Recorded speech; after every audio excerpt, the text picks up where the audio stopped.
ఇక్కడ చూస్తున్నాం నల్గొండ జిల్లా కాంగ్రెస్ పార్టీల అంతర్యుద్ధం కలకలం రేపుతుంది. మరో 10 ఏళ్ల అధికారంలో పాలమూరు పెట్టినే ఉంటానన్న వ్యాఖ్యలపై ఎమ్మెల్యే కోమటిరెడ్డి రాజగోపాల్ రెడ్డి మండిపడ్డారు. రేవంత్ ప్రకటన కాంగ్రెస్ వివాదాలకు కూడా వ్యతిరేకమని అన్నారు.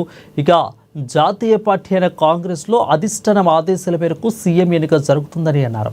తెలంగాణ కాంగ్రెస్ను వ్యక్తిగత సామ్రాజ్యంగా మార్చుకునే ప్రయత్నం చేస్తున్నారని అన్నారు. నికాసైన కాంగ్రెస్ నాయకులు శ్రేణులు సహకరించారంటూ మండిపడ్డారు.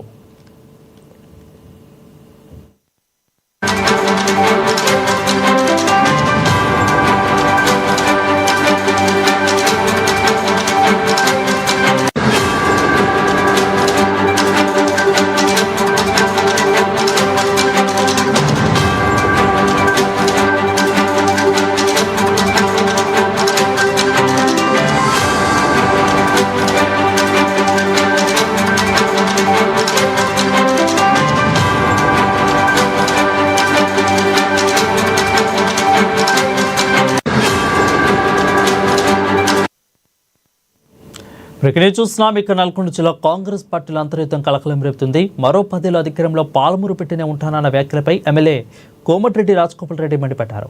రేవంత్ ప్రకటన కాంగ్రెస్ విధానాలకు వ్యతిరేకమని అన్నారు. జాతీయ పార్టీ అయిన కాంగ్రెస్లో అధిష్టానం ఆదేశాల మేరకు సీఎం ఎన్నిక జరుగుతుందని వివరించారు. దీనిపై మరింత సమాచారం మా నల్గొండ ప్రతినిధి సైదులు ఫోన్ ద్వారా అందిస్తారు. సైదులు చెప్పండి, ఇది మళ్ళీ కాంగ్రెస్ పార్టీలో వార్ నడుస్తుంది అనుకోవచ్చా? ఈ యొక్క ఇద్దరి మధ్య నడుస్తుంది అనుకోవచ్చా? రైట్ వరుణ్, కొద్దిసేపటి క్రితమే కోమటిరెడ్డి రాజగోపాల్ రెడ్డి ట్వీట్ చేశారు. నిన్న పాలమూరులో జరిగినటువంటి సభ ఏదైతే ఉందో సీఎం రేవంత్ రెడ్డి చేసినటువంటి వ్యాఖ్యలను కాంగ్రెస్ మునుగోడు ఎమ్మెల్యే కోమటిరెడ్డి రాజగోపాల్ రెడ్డి తప్పుపట్టారు. ఆయన 10 ఏళ్ల పాటు కాంగ్రెస్ పార్టీ అధికారంలో ఉంటుందని, పాలమూరు బిడ్డే ఈ రాజ్యాన్ని ఏలుతాడంటూ కూడా అనే అంశానికి ఇది కనువిప్పుగా తెలంగాణకు నేనే ముఖ్యమంత్రిగా ఉంటాననే అంశంపై కోమటిరెడ్డి రాజగోపాల్ రెడ్డి అభ్యంతరం వ్యక్తం చేశారు.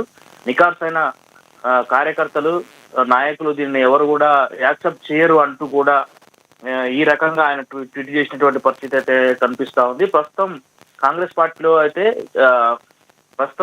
పార్టీ రాజగోపాల్ రెడ్డి టిట్టు ఇంకా చర్చనీయాంశంగా మారినటువంటి పరిస్థితి కనిపిస్తా ఉంది. సీఎం రేవంత్ రెడ్డి చేసినటువంటి వ్యాఖ్యలపై కోమటిరెడ్డి రాజగోపాల్ రెడ్డి అభ్యంతరం వ్యక్తం చేస్తున్నట్టు కూడా తెలుస్తా ఉంది.